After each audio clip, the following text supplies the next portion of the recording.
Hi guys, good morning. Magluluto pala kami ngayon ng ginataang almasag na may kangkong tapos talong.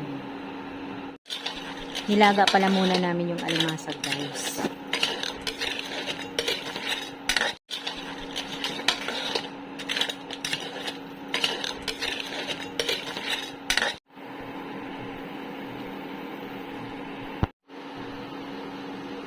Nilagyan mo pala yan. Siyempre.